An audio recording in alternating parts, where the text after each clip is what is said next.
Chapter 50. And when Joseph saw this, he fell upon his father's face, weeping, and kissing him, he commanded his servants, the physicians, to embalm his father. And while they were fulfilling his commands, there passed 40 days. For this was the manner with bodies that were embalmed, and Egypt mourned for him 70 days. And the time of the mourning being expired, Joseph spoke to the family of the Pharao, If I have found favor in your sight, speak in the ears of Pharao. For my father made me swear to him, saying, Behold, I die. Thou shalt bury me in my sepulchre, which I have digged for myself in the land of Chanaan. So I will go up and bury my father and return. And Pharaoh said to him, Go up and bury thy father according as he made thee swear. So he went up, and there with him all the ancients of Pharaoh's house, and all the elders of the land of Egypt, and the house of Joseph with his brethren, except their children and their flocks and herds, which they left in the land of Goshen. He had also in his train chariots and horsemen, and it was a great company.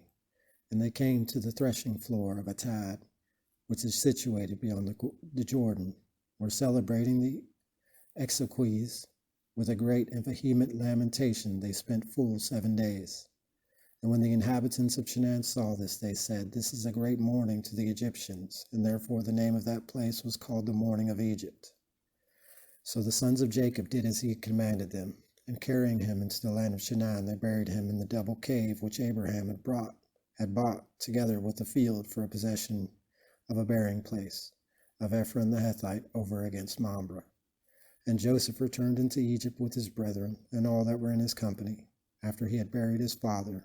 Now he being dead, his brethren were afraid, and talked one with another, lest perhaps he should remember the wrong he suffered, and requite us all the evil that we did to him. And they sent a message to him, saying, Thy father commanded us before he died, that we should say thus much to thee from him.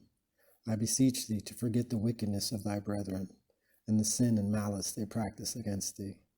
We also pray thee to forgive the servants of the God of thy father this wickedness. And when Joseph heard this, he wept. And his brethren came to him, and worshipping prostrate on the ground, they said, We are thy servants. And he answered them, Fear not. Can we resist the will of God? You thought evil against me, but God turned it into good, that he might exalt me, as at present you see, and might save many people. Fear not, I will feed you and your children. And he comforted them, and spoke gently and mildly. And he dwelt in Egypt with all his father's house, and lived 110 years. And he saw the children of Ephraim to the 3rd generation. The children also of Machir and the son of Manasseh were born on Joseph's knees. After which he told his brethren, God will visit you after my death, and will make you go up out of this land, to the land which he swore to Abraham, Isaac, and Jacob. And he made them swear to him, saying, God will visit you. Carry my bones with you out of this place. And he died, being 110 years old, and being embalmed, he was laid in a coffin in Egypt.